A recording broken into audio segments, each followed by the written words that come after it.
Udah mulai. Halo, selamat sore teman-teman. Ya, kembali lagi di siaran live IG saya. Sebetulnya ini tuh hanya untuk bercanda ya, buat dari awalnya daripada aku main gitar nggak jelas, lebih baik kita live-nya ada manfaatnya. Nah, di sini aku akan ngundang salah satu temenku yang lagi studi di Turki. Dia tuh ngambil S2 di Turki. Untuk selanjutnya perkenalannya siapa dia, nanti kita tunggu dia, mungkin beberapa menit lagi dia akan join. Jadi ini tuh untuk apa ya, buat teman-teman yang mau lanjut, mungkin mau lanjut S2 atau lanjutin S3 nanti keluar, gimana sih cara lanjut studi di luar negeri itu, apa sih yang harus dipersiapin, mesti harus punya TOEFL nggak sih. Nah, ini ada dikasih, karena nggak semua beasiswa itu mesti pakai TOEFL kok. Nanti bakal dijelasin apa sih tips and triknya biar bisa keluar kuliah di luar negeri tanpa harus ada skor TOEFL. Nah gitu. Ini tuh dibuat untuk, selain untuk bercandaan, jadi maksudnya ya jangan terlalu serius, aku mau santai. Itu udah ada Kak Winda. Ayo Kak Winda, aku nggak tahu Kak caranya bergabung gimana ya Kak Winda, mencet bergabung bareng aku aja Kak, aku nggak tahu, masih kudet nih pakai IG. Halo Kak Win.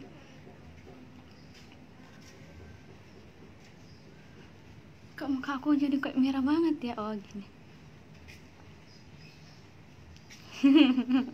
Putih banget, bohong nih kamera. Ayo Kak Win, gimana sih caranya bergabung?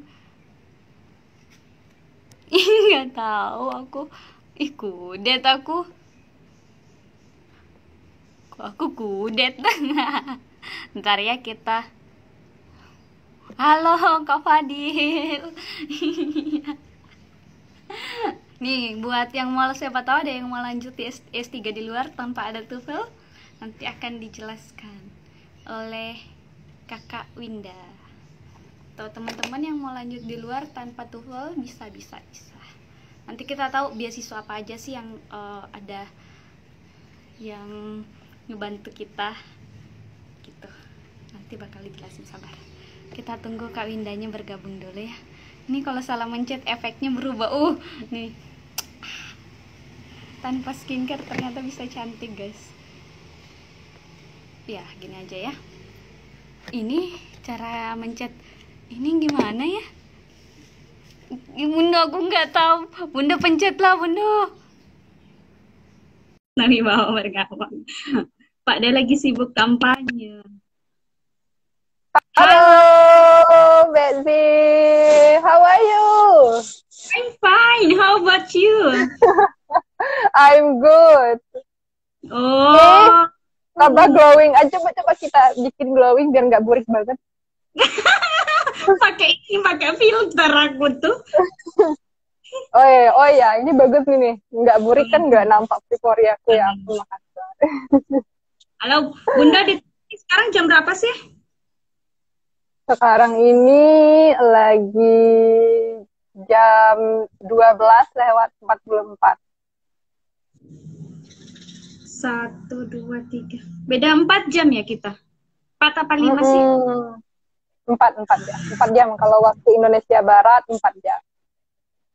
Oke, Bunda. Bunda makasih ya udah mau jadi tamu aku yang kedua. Ini tuh dadakan. Ini tuh sebenarnya buat kan sering live main gitar kan, padahal nggak tahu main gitar kan, sering live main gitar. Terus aku kenapa nggak sharing-sharing aja ya, ala-ala mau dia Yunda ya. Masya Allah, the next Najwa Shihab nih kayaknya. Mantap, aminin aja. Oke Bunda, perkenalan diri dulu dong. Halo teman-teman semuanya dari Sabang sampai Merauke. Aduh kayaknya ada juga teman aku dari Turki ya. Merhaba arkadaşlar. Ajarin aku. Mau apa nih? Halo bahasa Turki atau sapa itu gimana? Nyapa orang Turki itu gimana? Merhaba. Merhaba. Mirhaba, mirhaba. Ya, Oke, merhaba. lanjut. Oke, merhaba Gaislar. Perkenalkan, nama saya Winda. Nggak usah nama panjang, Winda Tribile Utami. Panjang. Winda aja, biasa dipanggil Winda. Tapi kalau Betsy dan teman-teman si teacher lainnya biasanya manggilnya Bundo gitu. Itu ada sejarahnya tersendiri. Dulu tamatan S1 di Universitas Negeri Padang, em, tahun 2018. Jadi alhamdulillah tahun 2019 dapat kesempatan melanjutkan studi di Turki di Çukurova University. Tapi baru mulai kuliahnya tahun ini karena tahun kemarin persiapan bahasa dulu. Jadi tahun ini baru mulai kuliahnya gitu. Saya Nama kampus asalnya dari Çukurova University. Syukuroba. Oke, lanjut, Bun. Mm-mm. Dan sekarang saya asalnya dari Kerinci Jambi. Kalau ada orang Kerinci gitu kan, halo everybody. Yeay, Jambi.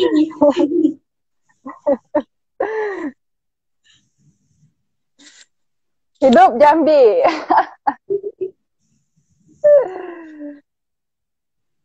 Oke, lanjut, Bun. Udah. Lanjutlah, Bun. Apalagi gitu yang mau diceritain? Apalagi ya? Itu aja udah dong. Kenalkan Iya, dirinya. ya udah. Oh, oh ya udah ceritain tentang ini dong, Bun. Kampus keadaan Turki sekarang gimana? Turki lagi musim apa sih, Bun? Kok masalah corona lagi ya? Enggak. Musim apa dulu di Turki? Musim hujan? Ya kayak Oh, Jogja? musim. Sekarang di Turki musim gugur. Jadi musim gugur. Jadi udah mulai dingin nih. Jadi kemarin itu kan musim panas. Kebetulan nih saya tinggalnya di daerah yang paling panas di Turki. Katanya padang pasirnya Turki sih. Kalau musim panasnya kita bisa sampai kayak 46 derajat Celcius gitu. Jadi panas banget. Jadi sekarang alhamdulillah udah masuk ke musim gugur dan udaranya juga udah enak banget kayak udara Indonesia lah. Jadi kadang kalau pagi dingin bisa sampai antara 17 derajat Celcius lah. Ini enak banget. Dan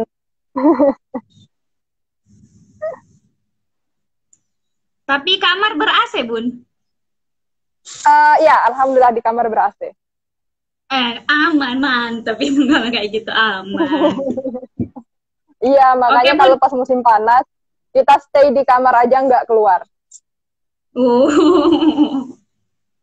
Oke, Bun, kita mulai bahas-bahas tentang ulik-ulik tentang kuliahnya di Turki nih.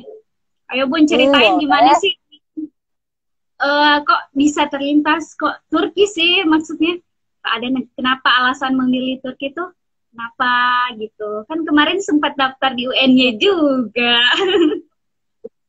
Lulus di UN juga. Iya sih, aku awalnya sebagai bocoran sebenarnya aku awalnya daftar di Turki Buslari ya, di beasiswa Turki. Tetapi karena itu lama banget pengumumannya, jadi kan aku jadi kayak putus asa, aduh bener nggak sih, kayak gitu kan, kayaknya nggak diterima, udah lama banget, 3 bulan belum juga pengumuman. Jadi akhirnya aku supaya takutnya nggak diterima ya, akhirnya daftar di UNY juga dan keterima, udah sah jadi mahasiswa UNY. Itu udah bikin alma mater. Tapi akhirnya nggak taunya keterima di Turki, dan dosen-dosen juga pada support, ya udah di Turki aja karena di UNY kan banyak juga teman-teman aku di sana gitu kan. Kamu ke Turki aja, disupport juga, orang tua juga support, dan karena Turki juga I love Turki gitu, you know lah gitu. Dan akhirnya ya aku pilih di Turki. Kalau kenapa aku pilih Turki, sebenarnya itu udah lama banget. Ketika aku awal masuk banget kuliah, aku itu pecinta sejarah gitu ya. Jadi dulu pernah baca tentang sejarah penaklukan Konstantinopel itu awal kuliah. Jadi aku dulu taunya Konstantinopel. Oh, akhirnya aku cari-cari informasi, oh ternyata itu Istanbul. Awalnya sih aku nggak tahu itu Turki, aku cuma tahu itu Istanbul, kota yang indah. Aku pikir dulu Istanbul itu sebuah negeri atau segala macamnya, nggak taunya itu di Turki. Nah, jadi akhir-akhirnya ya udah deh. Akhirnya aku awalnya nggak bermimpi buat kuliah di Turki, cuma pengen banget ke Turki. Dan mungkin Tuhan tunjukkanlah jalannya. Ternyata ada kesempatan buat kuliah di Turki melalui beasiswa pemerintah Turki. Kenapa enggak gitu ke Turki sambil kuliah? Jadi gitu ceritanya nih, Betty. Iya, mantap. Iya ya, kemarin benar aku udah sering lihat story-story Bunda dulu itu, story-story anak-anak Turki itu enggak sih? Bocah-bocah Turki. Iya, bener-bener banget. Jadi dulu aku juga karena pengen banget punya apa namanya, dulu sih sebenarnya awalnya belajar bahasa Inggris ya. Sebelum itu aku belajar bahasa Inggris, pengen bisa bahasa Inggris karena dulu aku dipaksa magang di sekolah internasional di Padang gitu kan. Nah akhirnya aku harus belajar bahasa Inggris dong gitu.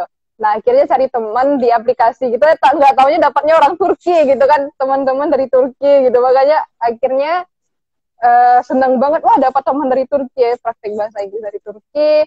Terus akhirnya nggak taunya habis praktek lapangan itu kita berkesempatan untuk ikut City Chair Batch 5 to Philippines. Bayang banget. Bayang bang PSU. bener. Kita sapa dulu. Ini ada ini. Halo Bang Edi. Halo Mbak Naya, ada Halo. Mbak Naya. Ada Mbak Naya. Iya, ada Indi nih. Halo Indi. Halo Kak Indi. Halo Kak Sawi. Bebek Sawi. Halo Irmanur Saiha. Musawir Usman. Halo, welcome. Risa Aldiadi. Welcome everybody. Oke, Bunda, kita lanjut lagi. Tadi Bunda itu kuliahnya di nggak tahu nyebutnya, Syukuroba University. Iya, Syukuroba. Sama aja bacanya, sama Syukuroba. Syukuroba itu di bagian mananya Turki sih, Bang? Jadi Syukuroba itu di kota Adana. Jadi Adana itu kota yang perbatasan yang paling dekat sama Suriah. Kalau Suriah pasti tahu, teman-teman udah tahu nih. Jadi dia itu di perbatasan Suriah, dekat banget sama Suriah di Adana ini. Makanya dan di dekat di, kalau di petanya itu di bagian lautnya itu, makanya di sini itu panas banget karena dia dataran rendah. Jadi tapi aman di sana. Aman, alhamdulillah aman. Karena kan kita kan dijaga sama ini opa-opa soldier gitu di dekat perbatasan gitu. Jangan bayangin The Scandal of the Sun deh. Iya, itu terlalu pencitraan ya. Oke, iya, Bunda, tapi Bunda kalau untuk setahu Bunda kalau mau keluar beasiswa untuk keluar negeri apa aja sih yang Bunda tahu, apa-apa aja ya, maksudnya yang mungkin nge-play apa aja kemarin, dan setahu Bunda sih yang selain Bunda apply apa aja sih yang Bunda tahu, entah itu ke Turki atau ke negara lain, yang setahu Bunda aja apa aja sih? Sebenarnya saya itu salah satu beasiswa hunter gitu kan. Tapi masalahnya adalah saya tidak punya TOEFL yang mencukupi gitu. TOEFL-nya itu dulu itu cuma kalau boleh belak-belakan di bawah 400, beneran di bawah 400. Kita itu menangnya itu cuma di speaking doang, tapi ketika masuk ke tesnya itu, aduh jadi kacau balau banget. Apalagi setelah pulang dari Filipina itu kan terbiasa dengan dialek Filipina. Iya, kita benar. Jadi kacau semua. Dialek Filipina tuh masih ke bawah, kayak gobek, gobak. Aku masih sering kayak gitu, sampai kadang ditegur sama temen, kamu tuh pronunciation-nya gini-gini. Aku bilang, oh iya, Kita kan sering bercanda di Filipina dan ke bawah sampai ke Indo. Bener-bener lah. Aku sampai sekarang masih sering bilang back and come back ya, something like that. Tapi untungnya di sini aku punya teman orang Filipina, jadi kadang-kadang itu masuk juga kalau ngomong sama dia. Jadi Ya, makanya dari itu, karena aku nggak bisa bahasa Inggris, kan kalau misalnya mau kuliah di luar negeri, biasanya yang mensyaratkan TOEFL itu pasti minimal 550 gitu kan. Dan itu kayaknya aku harus butuh waktu yang banyak banget untuk bisa daftar. Ya udah deh, aku cari-cari deh informasi mengenai beasiswa yang tidak mensyaratkan TOEFL, ada nggak sih gitu kan. Awalnya sih nggak mungkin ada gitu. Nggak taunya ada. Dulu aku dapatnya 3. Ada beasiswa di Jepang, ada beasiswa di Korea Selatan, ada beasiswa di Turki. Dulu sih aku lupa namanya apa, yang beasiswa di Jepang itu kalau nggak salah, lupa deh. Yang di Korea juga lupa. Pokoknya ada deh gitu kan. Dan di Turki, 3 itu aku dapat yang bukanya di awal tahun. Sebenarnya banyak lagi beasiswa lain yang tidak mensyaratkan TOEFL. Cuma awal tahun kemarin itu yang buka itu cuma 3 itu. Jadi aku dulu jadinya daftarnya itu daftar sebenarnya 2, yang di Korea Selatan sama Turki. Jadi aku daftar di Turki sama Korea Selatan itu kan ada syarat yang hampir sama sebenarnya. Rekomendasi dari dosen. Nah, dan ternyata pas aku minta rekomendasi dari dosen, dosen-dosen aku itu ngasihnya cuma 1 dan buat beasiswa Turki doang, dan mereka nggak ngasih buat beasiswa yang di Korea Selatan. Kata dosen aku, beliau tuh udah kayak yakin banget, udah kamu tuh pasti udah diterima di Turki aja, nggak usah ke Korea deh, ntar kamu sulit hidup di Korea, katanya gitu. Aku, ya ampun, maksudnya aku kan itu baru coba gitu kan, nggak mungkin langsung bisa lulus. Orang-orang bisa sampai 1, 2, 3 kali daftar beasiswa baru lulus gitu kan. Tapi dosen aku bilang, udah 1 aja, nggak usah jadi tamak gitu deh. Aku juga bingung juga dulu kan. Akhirnya ya udah, akhirnya daftar yang beasiswa Turki aja. Walaupun sebenarnya masih pengen sih sebenarnya gitu dulu. Masih takut-takut, makanya aku sampai daftar di UNY karena aku takut nggak lulus beasiswa di Turki. Nah, akhirnya daftar beasiswa di Turki deh gitu. Dan itu nggak ribet banget. Beasiswa Turki itu cuma kita duduk di depan komputer aja, kita masukin data kita, masukin scan ijazah kita dan data-data segala macamnya. Dan ya kayak gitu aja. Kalau misalnya beasiswa Korea itu kita masih harus kirim dokumen ke Dubes Korea di Jakarta. Jadi memang agak ribet. Tapi kalau beasiswa Turki itu, kalau menurut aku yang paling gampang dari semua beasiswa itu beasiswa Turki. Yang paling gampang, tapi juga yang paling ketat persaingannya. Karena gampangnya jadi banyak yang daftar. Oke, Bunda. Nama beasiswa Bunda apa ya, Bun, yang Bunda ikutin sekarang? Turkiye Bursları Scholarship. Aku tulis ya. Ya, ketik deh, Bu. Turki.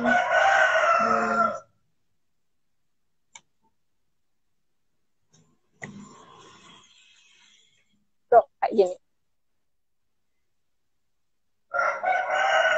Bursela. Oh, disingkat apa itu, Bun? Kalau disingkat sih biasanya disingkat jadi YTB. Ya, YTB ya. YTB itu sebenarnya bahasa Turkinya. Tapi kalau bahasa Inggrisnya mereka pakai Turkiye Bursları Scholarship. Oke, kalau yang beasiswa YTB ini kita sebut aja ya, Bunda, beasiswa YTB.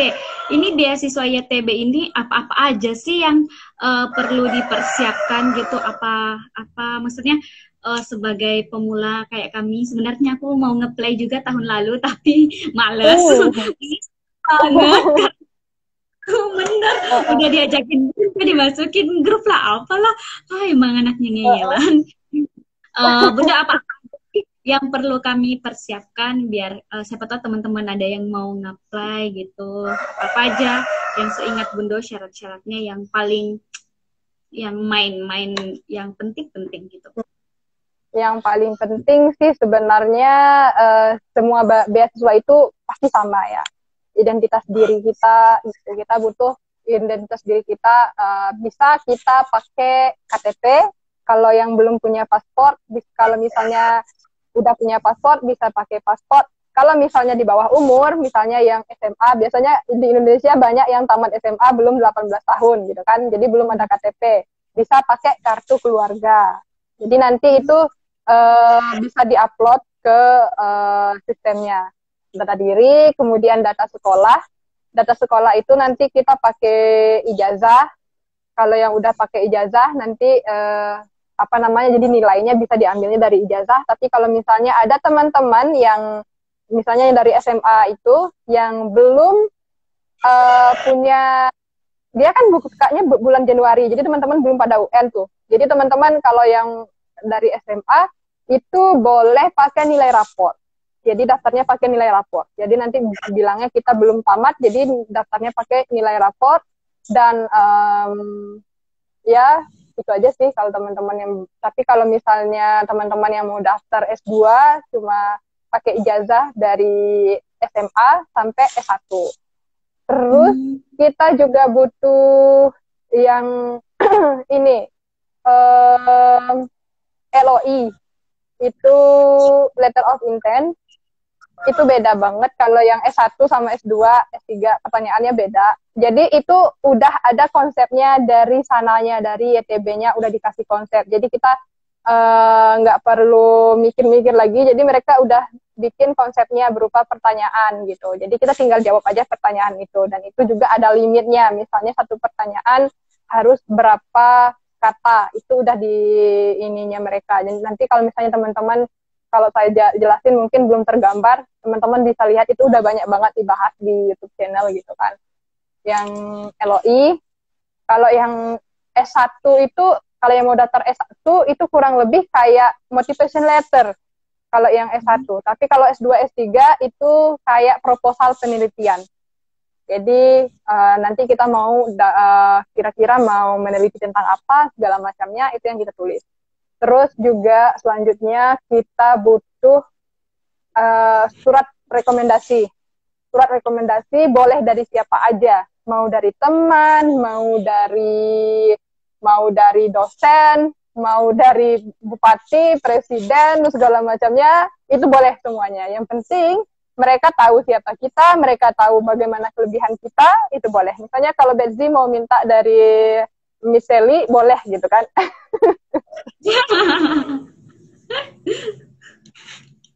Dan dari teman sebaya aja boleh loh gitu kan. Aku salah satunya itu dari teman sebaya dulu, aku minta ininya, rekomendasi. Terus juga dokumen-dokumen prestasi kita, misalnya pernah pernah lomba, juara apa, segala macamnya.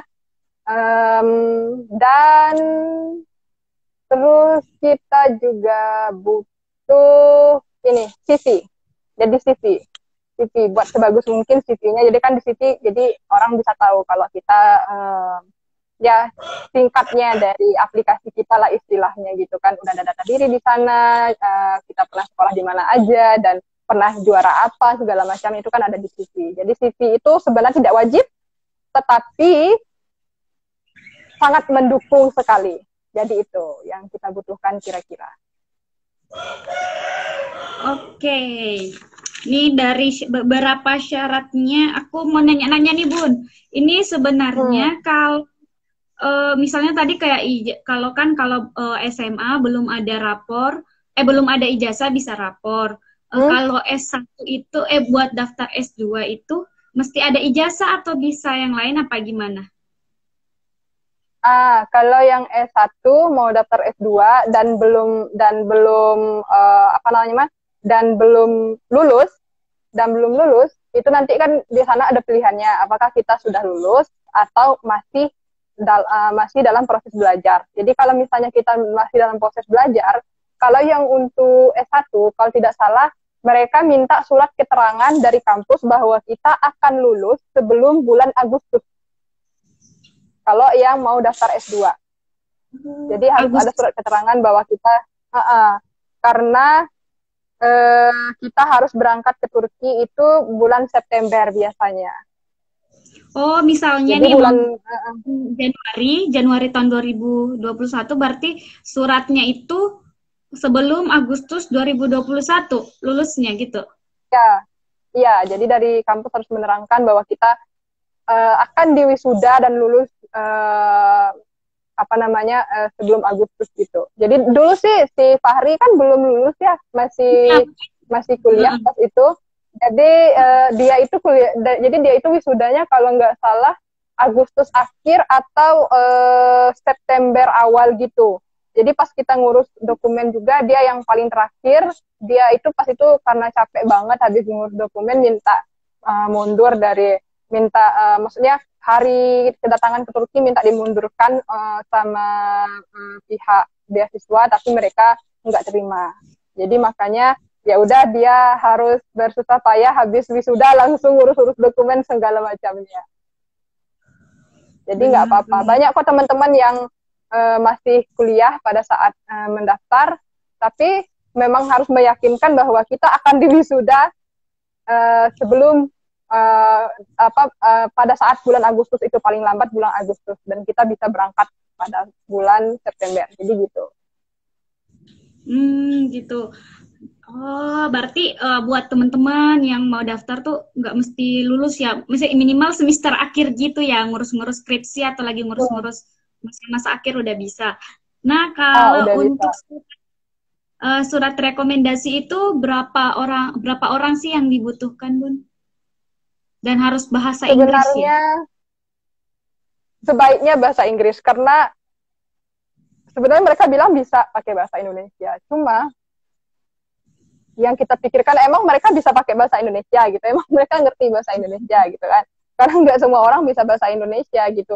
Pas mereka kesini aja wawancara kita, nggak ada yang bisa bahasa Indonesia gitu kan. Bahasa Arab pun mereka nggak bisa harus pakai bahasa Inggris. Apalagi yang kedua, pertimbangannya kita ini calon penerima beasiswa gitu. Harusnya kita bisa bahasa Inggris dong gitu kan, karena bahasa Inggris itu kan bahasa internasional gitu. Jadinya sebaiknya memang pakai bahasa Inggris. Kalau misalnya dosen kita kan masih banyak ibu bapak dosen kita yang masih keterbatasan dengan bahasa Inggris. Itu misalnya pilihan pertama, kita boleh beliau boleh menulis dalam bahasa Indonesia, nanti kita translatekan, terus kita minta legalisir sama beliau. Tapi translatekan ke penerjemah tersumpah nanti. Atau enggak, kita yang nulisnya dalam bahasa, nulisnya dalam bahasa Inggris, nanti kita minta tanda tangan beliau. Karena saya dulu kayak gitu. Biasanya dosen kan sibuk juga, karena beasiswa Turki ini, dia formatnya bebas. Jadi kayak nulis-nulis aja gitu kan. Dan akhirnya kata dosen saya, kamu aja yang tulis, ibu kan susah juga kalau pakai bahasa Inggris, kamu tulis aja, nanti kamu lihatkan sama saya tanda tangan. Ya udah, jadi saya tulis, karena beliau dosen PA saya yakin beliau akan setuju juga, jadi saya tulis dengan format saya sendiri, terus saya berikan sama beliau, saya bacakan, bagaimana Bu, udah cocok belum gitu kan, beliau bilang, ya boleh, silakan gitu. Jadi kalau jumlahnya itu sebenarnya minimal 1 dan maksimalnya tak terbatas. Ya, tapi di batas kemampuan kita juga ya. Kalau misalnya ada yang mampu misalnya kirim kayak 100 gitu, tapi mereka pasti nggak ini juga kan, nggak punya waktu juga mau cek dari 100 orang pemberi yang ngasih ini kan. Ya semampu kita lah, 1, 2, atau 3. Tapi biasanya teman-teman itu 2 atau 3, 4. 2, 3, 4. Biasanya teman-teman kalau aku lihat segitu sih. Tapi pada umumnya sih 2. Yang penting dan informasi lagi buat pemberi rekomendasi itu, nggak harus orang yang jabatannya tinggi.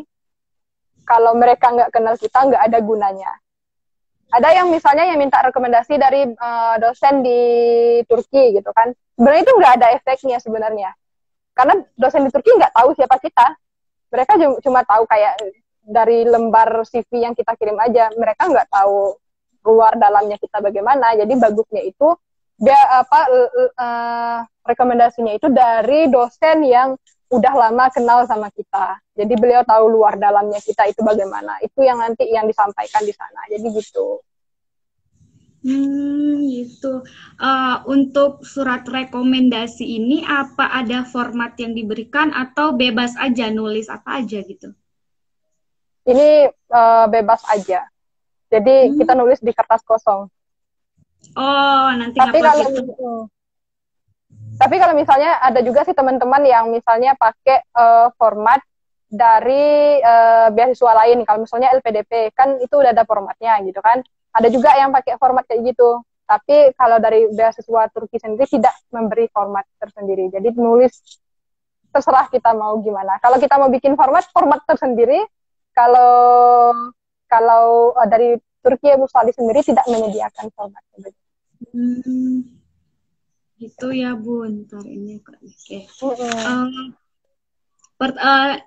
Setelah aku tuh udah ini kayak kalau kita udah ngisi kan ada aplikasinya gitu ya, ada link webnya gitu kan, kayak ada webnya itu kan kita ngisi-ngisi di linknya itu, kita ngisi habis itu kita bebas nggak sih milih kampusnya apa gimana soal pemilihan kampus gitu atau gimana? Iya, jadi kita cuma bisa milih kampus itu setelah kita selesai semua dengan data-data yang basic tadi, data diri, data sekolah, data kampus kita, kemudian prestasi kita, data keluarga, dan segala macamnya. Terus kita apply, itu baru kita masuk ke kayak second step-nya gitu kan. Baru di sana ada surat rekomendasi, LOI, dan pemilihan kampus.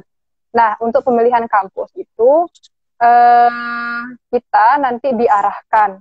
Jadi dari sistem itu sudah membaca dari jurusan kita sebelumnya. Misal dari kalau yang SMA aku kurang tahu. Kalau misalnya yang mau daftar S2 gitu kan, itu kan kita udah tulis bahwa jurusan kita yang S1 misalnya saya preschool education gitu kan, atau PG PAUD gitu kan. Jadi nanti pas buka pemilihan jurusannya, yang jurusan yang nampak itu ya jurusan yang sesuai dengan jurusan saya. Ya keluarnya itu nanti preschool education, nanti keluarnya yang cocok preschool education, itu ada berapa pilihan kampus, 1, 2, 3, 4, 5, 6, segala macamnya. Terus nanti ada administrasi pendidikan, kurikulum pendidikan, perencanaan pendidikan. Jadi yang satu rumah atau satu fakultas deh. Jadi itu yang bakal nampak. Jadi misalnya jurusan kehutanan, jurusan perikanan itu nggak bakal muncul di aplikasi saya. Jadi makanya kita nggak bisa ambil jurusan yang berbeda dengan jurusan S1 yang kita punya dulu. Jadi gitu. Oh gitu ya Bun. Jadi sebenarnya beasiswa Turki Bursali Scholarship ini tuh bagus banget ya, karena habis ngisi sistem kita ngupload, maksudnya udah lengkap apa yang dia mau tuh udah ada, kita tinggal ngisi, tinggal ngupload, habis itu soal pemilihan kampus pun kita nggak pusing karena udah ada sistem, udah langsung ngarahin gitu ya Bun. Nah, jadi palingan nanti kita yang mengurutkan dari mau yang nomor 1 itu kampus apa, yang nomor 2 itu kampus apa. Mungkin itu yang jadi pekerjaan kita. Oke. Terus kalau kita milih misalnya nih kita lulus, berarti kalau kita udah lulus beasiswa otomatis kita lulus di kampus itu.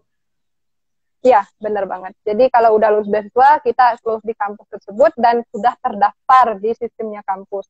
Jadi kita tinggal kalau datang ke sini tuh tinggal ngasih dokumen aja sama kampusnya sebagai pelengkapnya. Kita cuma liatin dokumen aslinya doang. Dan dokumen-dokumen yang diberikan oleh YTB ke kita. Jadi gitu. Jadi nggak repot-repot lagi. Keren banget. Nah, setelah itu langkah selanjutnya, ini kan habis ngisi aplikasi, terus milih-milih jurusan, kampus. Habis itu kalau udah misalnya ada langkah selanjutnya nggak sih? Misalnya atau kita nunggu lolos berkas dulu baru wawancara, atau emang wawancara dulu baru lolos, apa gimana tuh langkah selanjutnya, Bun? Jadi pas udah daftar gitu, pendaftaran itu sekitar 1 bulan ya, sekitar 1 bulan. Jadi kalau misalnya udah final kita, eh, kita tinggal tunggu pengumuman dari YTB, pengumuman kapan pengumumannya itu setiap negara itu berbeda. Tapi Indonesia biasanya dapat yang paling akhir biasanya. Biasanya butuh orang yang sabar banget karena jarak dari pendaftaran dan pengumuman itu lama. Kalau dulu kita itu sekitar 3 bulan gitu baru ada pengumuman kelulusan. Jadi nggak semua yang mendaftar berkasnya akan lulus di wawancara karena mereka juga punya keterbatasan tenaga dong buat mewawancarai orang-orang yang ada di Indonesia. Jadi kalau tahun saya yang dipilihnya itu sekitar ada 6.000 pendaftar, kurang lebih, dan yang lulus wawancara itu cuma 300 orang. Dan wawancaranya ada di 2 kota, ada di Aceh dan ada di Jakarta. Di Jakarta itu wawancaranya sekitar satu minggu kalau nggak salah. Dan di Aceh 1 hari, karena karena memang yang di Aceh paling yang Sumatera aja. Paling yang Sumatera yang dari atas, yang dari Padang ke Aceh aja kalau yang di Sumatera, makanya bisa 1 hari. Tapi kalau yang di Jakarta kan dari Sumatera yang bagian bawah sampai Papua itu perginya pasti ke Jakarta. Benar. Wow. Oh gitu ya Bun. Habis wawancara kalau udah lulus, udah lulus gitu. Udah fix. Gitu ya Itu Bun. pun kalau misalnya udah lulus wawancara, kita nunggu lagi, udah lulus wawancara, kita nunggu lagi pengumuman akhirnya apakah kita diterima atau tidak. Kalau dulu itu dari 300 orang, akhirnya kepotong-kepotong lagi, akhirnya jadi tinggal 86 orang. Jadi gitu. Jadi cuma daftar di aplikasinya, yang kedua tunggu wawancara, habis wawancara kita tunggu dulu pengumuman akhirnya. Jadi cuma 2 aja. Wow. Berarti udah ada beberapa step banget ya. Wow, luar biasa. Kalau udah pengumuman itu prepare keberangkatan gitu ya, Bun?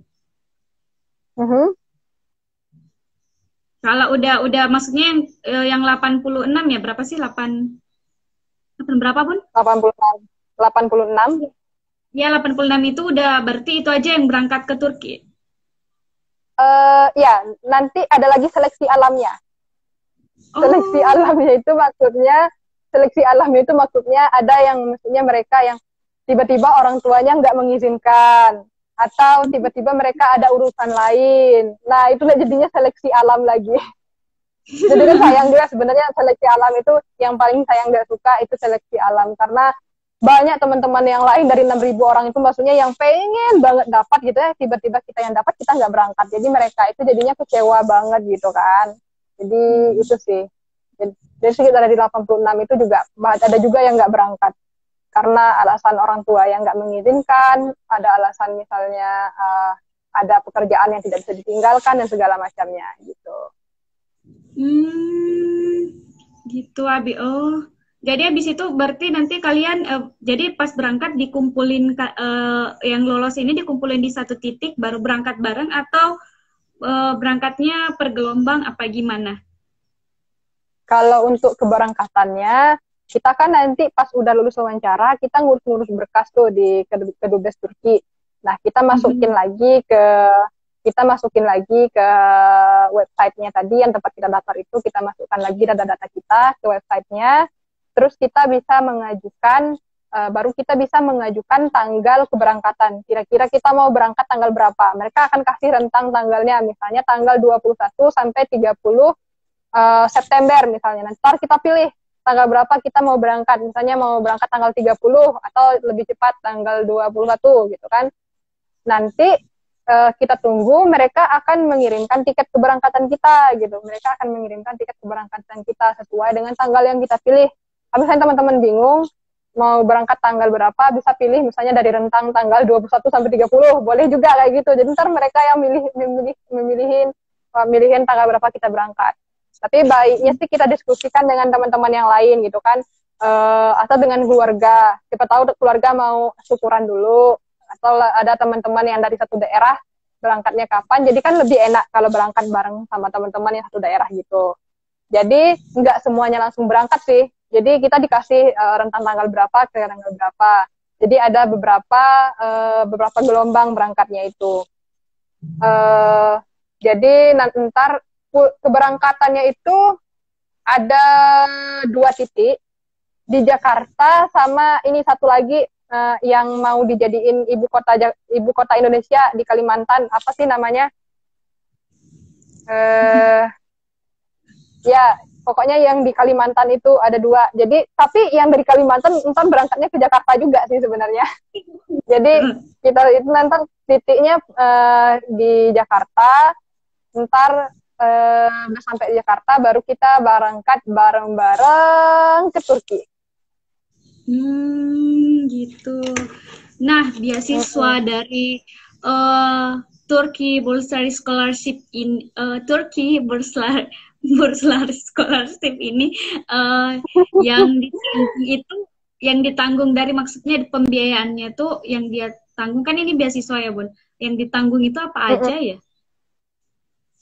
Yang ini apa namanya, full scholarship ya, jadi mereka tanggung semuanya dari biaya keberangkatan, terus beasiswa apa namanya, biaya-biaya kita buat visa itu juga gratis. Nah, jadi kalau biasanya kalau bikin visa itu kan bayar, tapi kalau misalnya kita dapat beasiswa, ntar buat visanya juga gratis.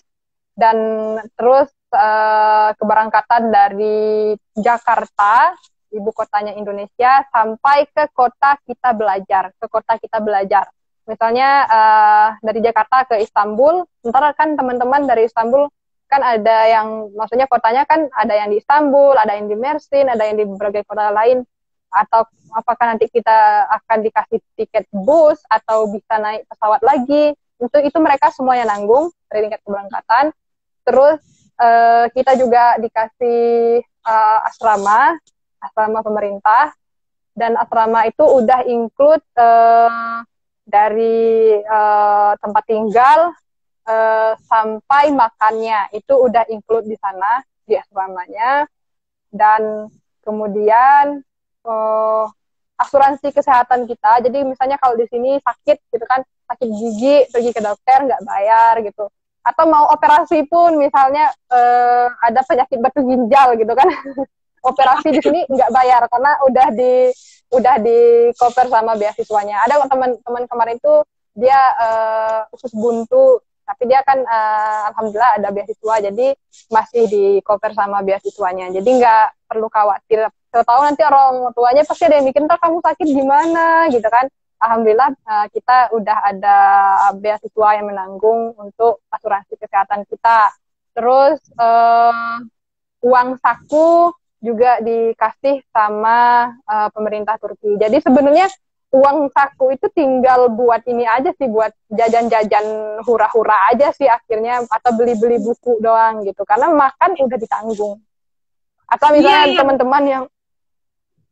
teman-teman yang misalnya kangen makanan Indonesia, pengen ke restoran Indonesia gitu kan, paling itu sih habisnya gitu. Kayak gitu. Mantap. Oke, banyak banget ya. Ini sebenarnya mau aku lanjutin Bun, tapi adain nanti, aku mau ngadain part 2 boleh? Nanti kalau Bunda ada waktu kosong, aku ini udah banyak info. Ini kita kasih sampai cara mengenal beasiswa Turki Bursary Scholarship dulu, dari apa itu, bagaimana caranya, apa aja yang akan kita peroleh dan apa aja yang kita persiapkan, itu aku batasin di situ dulu. Untuk kelebihnya nanti kalau ada yang mau bertanya silakan DM, nanti kita nggak akan ngadain part 2 karena ini masih sedikit aja sebenarnya ya Bun, masih kulit-kulitnya beasiswa ini. Nah, aku masih mau kupas-kupas nanti, kupas kulik-kulik lagi tentang beasiswa ini karena aku juga kayak tertarik loh, ini tuh selalu beasiswa tanpa skor tuh boleh Bang, untuk orang-orang yang kayak aku yang Bener, tuh bener banget. itu bisa banget ini beasiswa ini tuh termasuk beasiswa Hmm. saingan LPDP kayak mirip ya Kak. Soalnya yang ditanggung tuh lumayan banget, keren banget. Mm-mm. Oke teman-teman, jadi terima kasih Kak Winda. Aku mau closing. Sama-sama. Aku mau bacain kesimpulan gue ya. Banyakin ketawa lagi. Oke. Hai, dari Kak Winda ini kuliah di, aku panggilnya Bunda tapi namanya Kak Winda ya guys. Nah, kuliah di Syukurobah University Turki. Kak Winda ini tuh dapat beasiswa Turki Bursary Scholarship. Nah, itu beasiswa yang disediain oleh pemerintah Turki ya, bukan Indonesia ya Kak. Mhm. Turki itu disediain. Nah, Turki, langkah-langkahnya Turki. benar. Ya, prepare-nya itu ya kita, ini tuh beasiswanya bisa untuk yang belum lulus. Minimal sebelum Agustus, itu ada beberapa yang perlu di berkas-berkasnya, identitas diri lah, yang lain-lain yang wajar-wajar kayak rekomendasi lah, ijazah, identitas, kayak gitu-gitu. Setelah itu nanti kita ada sistemnya, ada webnya. Jadi kita nggak akan pusing mau isi-isi apa karena ada webnya. Kita pilih nanti soal pemilihan kampus, ada kampus yang disediain berdasarkan majornya kita, dan itu kalau lulus beasiswanya bakal langsung lulus juga di kampusnya. Dan yang ditanggung itu kayaknya semuanya ditanggung kalau aku rasa, dari Bener berangkat, banget. visa, asrama, makan, asuransi, dan uang saku. Waduh, luar biasa. Itu kira-kira ya awal-awalnya tentang beasiswa YTB atau Turki Bursary Scholarship. Oke, nanti akan ada part 2 untuk jika ada pertanyaan silakan DM. Nanti yang mau web ini buka Januari ya Kawin? Januari biasanya. Nah, ini Kalau tuh tidak ada bisa, perubahan. benar, kalau nggak ada perubahan ini bakal buka di Januari 2021 nanti. Jadi teman-teman bisa prepare, nanti kita akan adain part 2 karena ini waktunya udah malam, jadi waktu Indonesia udah malam, jadi kita sampai di sini guys. Terima kasih Kakak Binda, makasih Bunda atas waktunya. Sama-sama. Salam kejunya. Keju ya. Terkenal Turki kenal dengan keju ya, Kak? Bukan kebab. Kebab ya. Salah pula. Nah, ini tuh Aduh. rekomendasi banget buat teman-teman, ada S1, S2 dan S3. Oke. Terima kasih. Kita capture dulu ya, Bunda. Aku capture dulu. Oke. 1, 2, 3. Oke deh. Makasih Bunda. Bye-bye. Bye, see you. Kok jadi putih banget. Bye-bye. Terima kasih waktunya.